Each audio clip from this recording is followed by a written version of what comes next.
trae como consecuencia a futuro que hay una afectación multisistémica y muchos órganos se vean afectados.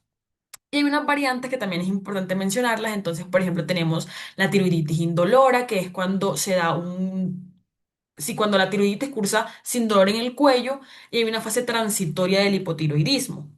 Hay una tiroiditis dolorosa, que es mucho menos frecuente, que es un dolor agudo, que se presenta en el lóbulo, en algún lóbulo de la tiroides o en toda la tiroides, y está, como veíamos anteriormente, en mayor prevalencia en las mujeres, un aproximado de 10 a 1 en cuanto a los hombres. Hay una tiroiditis posparto que se relaciona con la tiroiditis indolora. ¿Por qué? Porque también tienen un paso como transitorio. Y finalmente, pero también es importante mencionar la encefalopatía de Hashimoto, que es poco común, pero tiene manifestaciones como deterioro cognitivo, alteraciones del comportamiento, puede presentar la persona mioclonía, e incluso puede tener hasta convulsiones. Ahora mi compañera Paula va a seguir con la fisiopatología.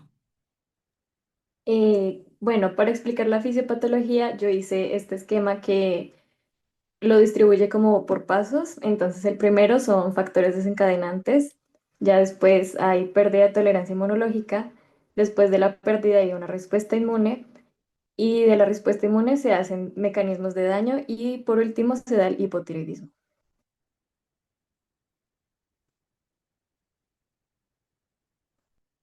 Bueno, entonces el primer paso, que son los factores que alteran la tolerancia inmune, primero tenemos la susceptibilidad genética, entonces tener antecedentes familiares, polimorfismos en la HLA, que recordemos que son los genes que codifican para el complejo mayor de histocompatibilidad, la CTLA4, que es el receptor que inhibe los linfocitos T, y la PTPN22, que es la fosfatasa inhibidora de linfocitos T y B.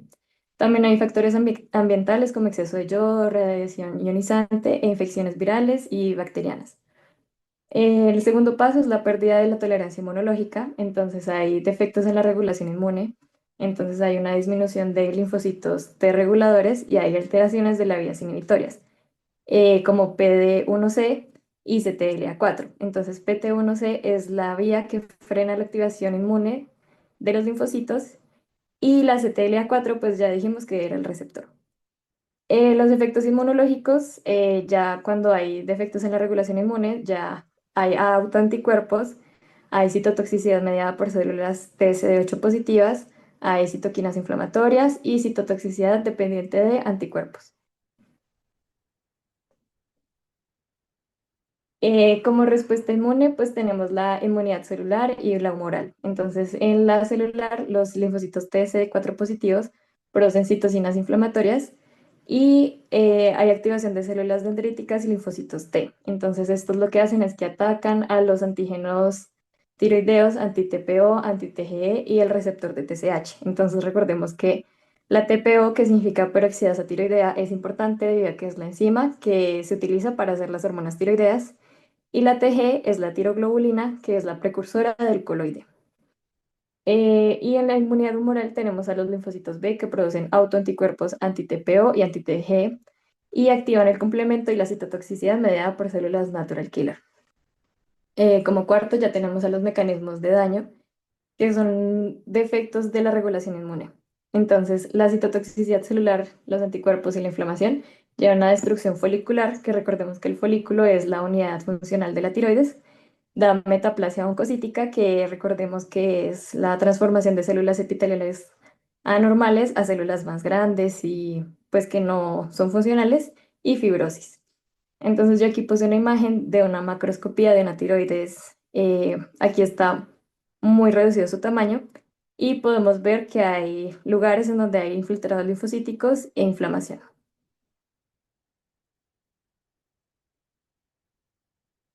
Listo, pues yo puse esta imagen que es básicamente la que resume toda la fisiopatología. Entonces aquí nos dice que la citotoxicidad mediada por linfocitos T, pues los CD8 que son los que dan el daño en el tisular, los linfocitos TH1, CD4 que ellos hacen interferón gamma y llaman a los macrófagos y los macrófagos son los que hacen el daño.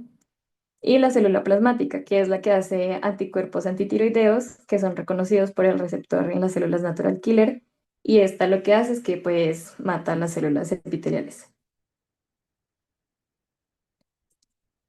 Bueno, para el diagnóstico, entonces aquí yo tengo un esquema en el cual pues nos explica cómo se hace la citología en la tiroiditis. Entonces, básicamente en la clínica lo que se hace es que se palpa y se encuentra el nódulo tiroideo. Después se hace la punción ecoguiada, que es poner un ecógrafo y una aguja de punta fina y absorber el parte del material que después se va a llevar al estudio en la patología y se va a ver al microscopio y se va a llevar a pruebas moleculares para confirmar el diagnóstico. Entonces aquí tenemos una prueba así como la que les acabo de explicar. Entonces la de la izquierda es una tinción de Ginza y la de la derecha es un Papa Nicolau. Básicamente aquí lo que podemos ver es citopladenso, que es toda esta parte como más líquida, rosada y morada que se ve, y células de Hurtle, que son células grandes que no tienen una función, sino que son indicadores de daño. También podemos ver punticos pequeños por toda la lámina, que son linfocitos, que nos indica pues que hay una inflamación. Sigue. Listo. Y para el diagnóstico clínico, entonces mandamos pruebas paraclínicas que nos van a evaluar las pruebas hormonales, que son las hormonas tiroideas, y los marcadores inmunológicos, que son los anticuerpos anti-TPO y anticuerpos anti-tiroglobulina. Bueno, aquí vamos a hablar un poco de la microscopía. Entonces aquí tenemos una tiroides normal. Como podemos ver, los folículos son los delimitados por la línea verde. Esta, recordemos que es la unidad funcional de la tiroides. Entonces, el folículo se compone, en el centro hay coloide, que es el que almacena las hormonas tiroideas de forma inactiva, y alrededor hay células foliculares. Y las señaladas con la flechita negra son las células parafoliculares. Entonces, recordemos esta histología de la tiroides para pasar a la patología de Hashimoto. Entonces, como podemos ver aquí, pues ya los folículos son distorsionados porque el coloide está mucho más pequeñito, las células foliculares del alrededor están muy grandes, es decir, significa que ya no funcionan adecuadamente y pues están las células de Horton ya por toda la lámina. También en la esquina superior izquierda podemos ver ahí que hay infiltrado linfocitario, pues que nos indica que hay inflamación. Aquí ya podemos ver también la lámina, pero como un poco más alejada, en donde nos muestra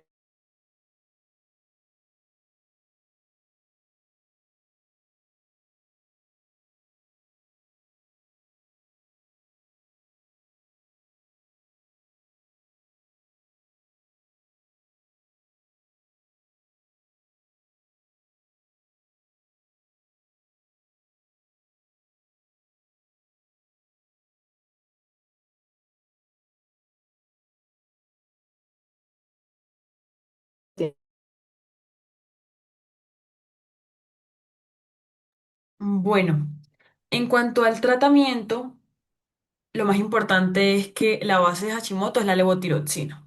Entonces, se va a usar de por vida, en una dosis más o menos de 1,6 a 1,8 microgramos por kilo al día.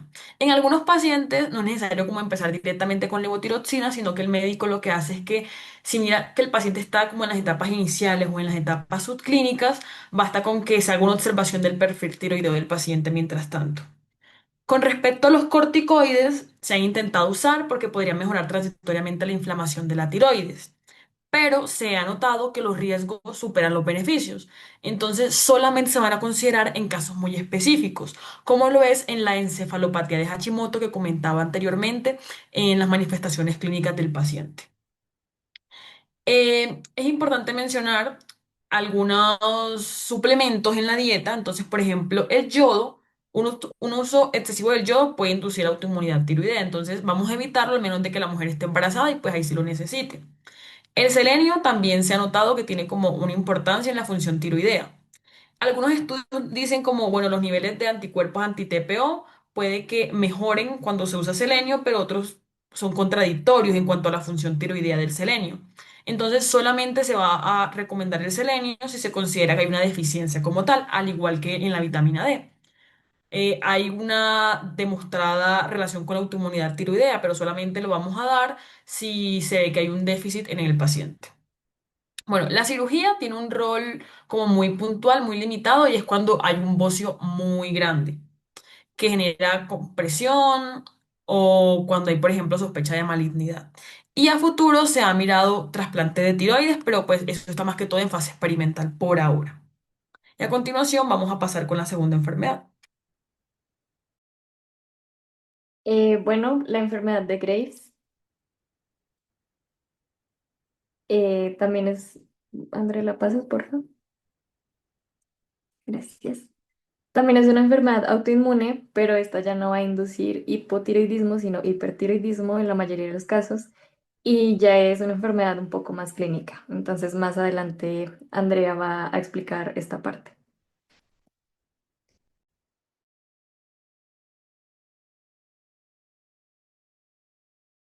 Ay, disculpen, estaba muteada. Bueno, entonces en cuanto a la epidemiología, lo primero es que es la causa más común de hipertiroidismo. Cada año se van a presentar entre 20 y 50 casos por cada 100.000 personas. El grupo más afectado van a ser las personas, bueno, los adultos entre 30 y 50 años, pero es importante decir que se puede presentar en cualquier edad en realidad. El riesgo de por vida, al igual que en Hashimoto, bueno, va a ser mucho mayor en mujeres, 3%, versus hombres de 0,5%.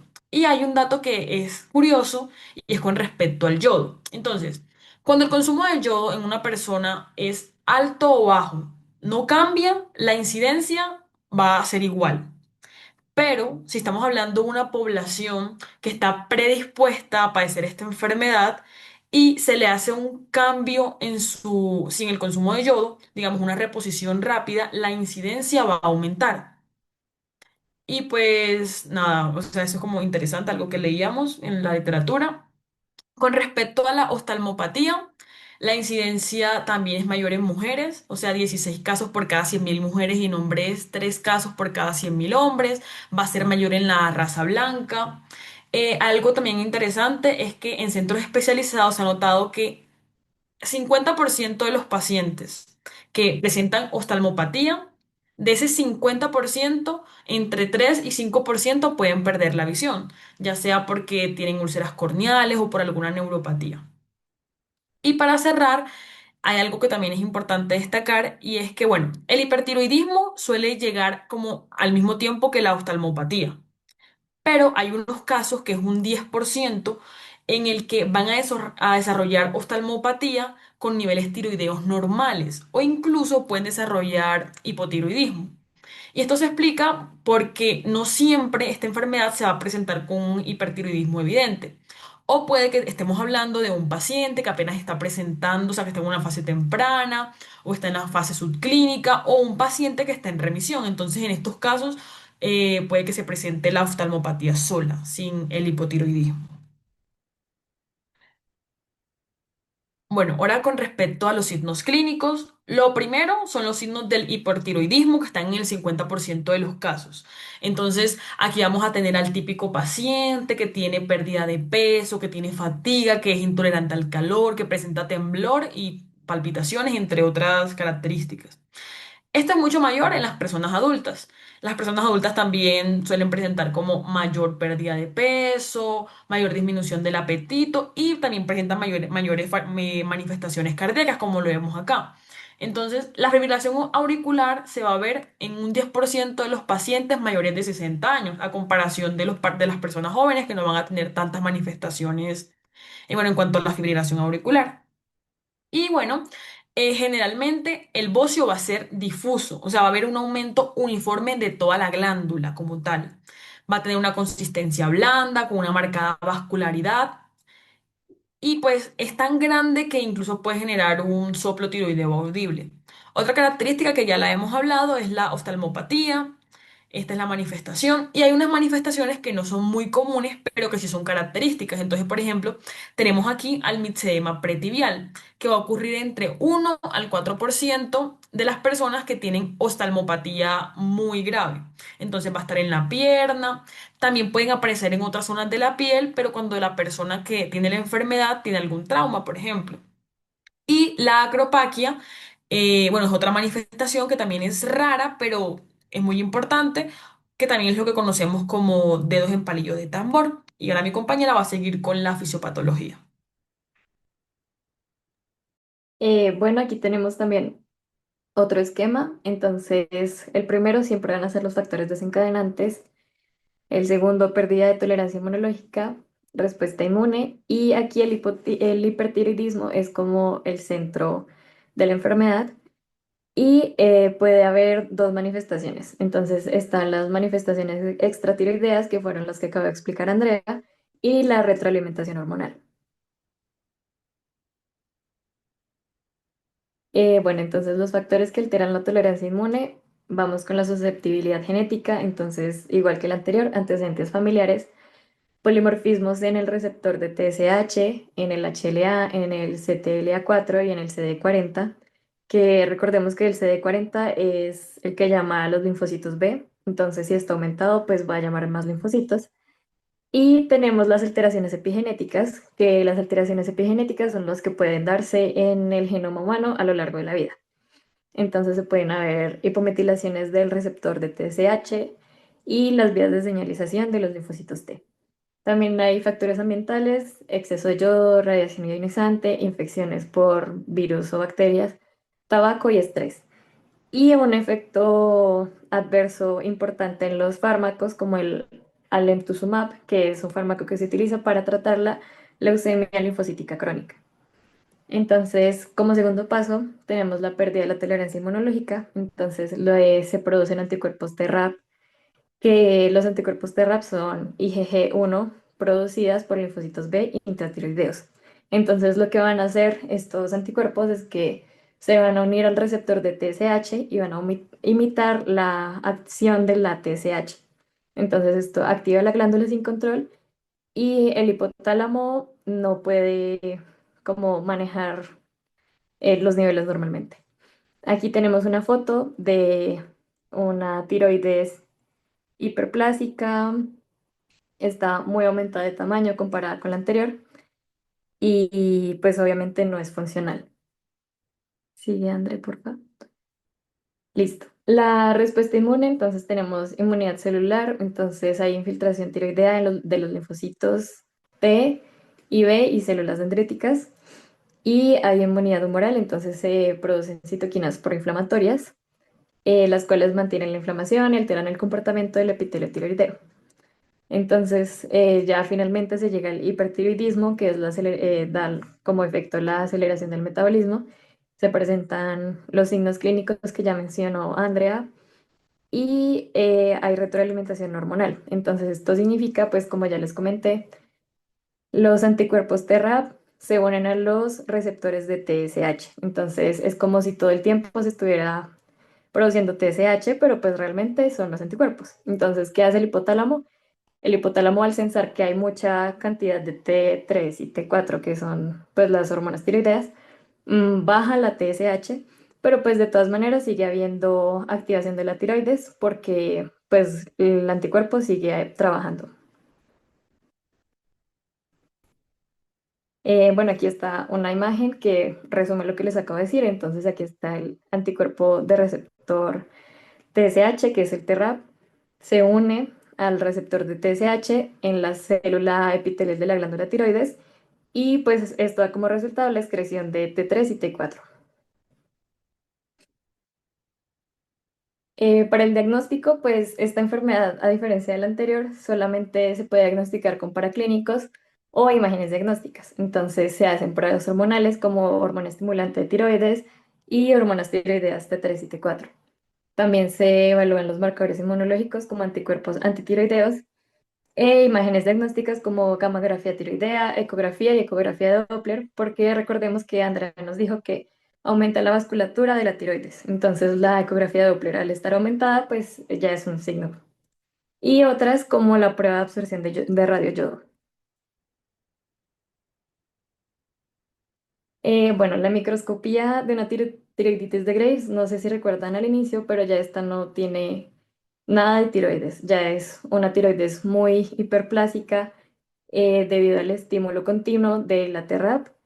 Entonces, sí, son como pliegues prominentes que serían como estrías, por así decirlo, en la tiroides y existen vacuolas que esto explica la hiperactividad de la tiroides.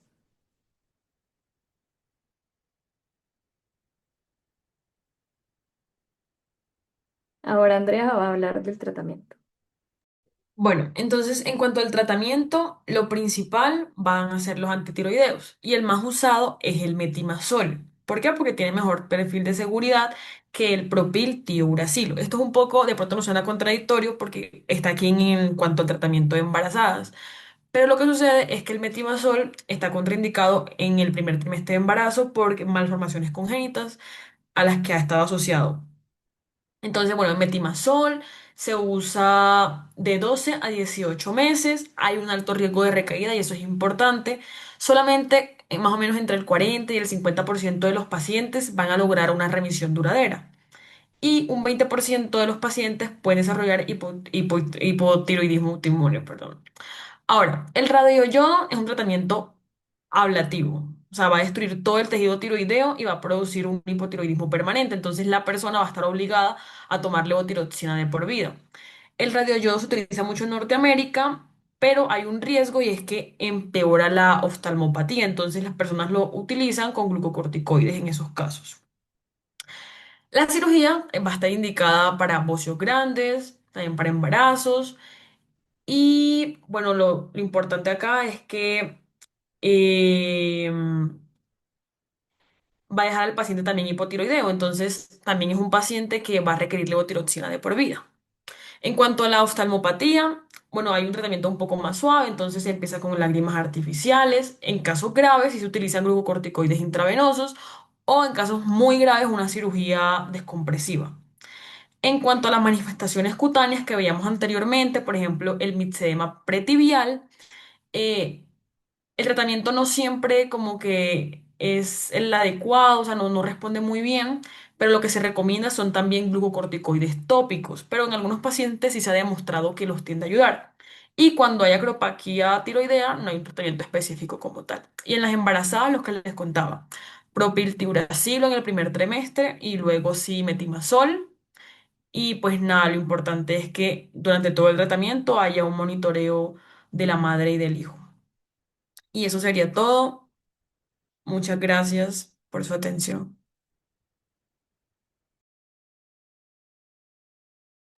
¿Hay alguna duda, alguna sugerencia?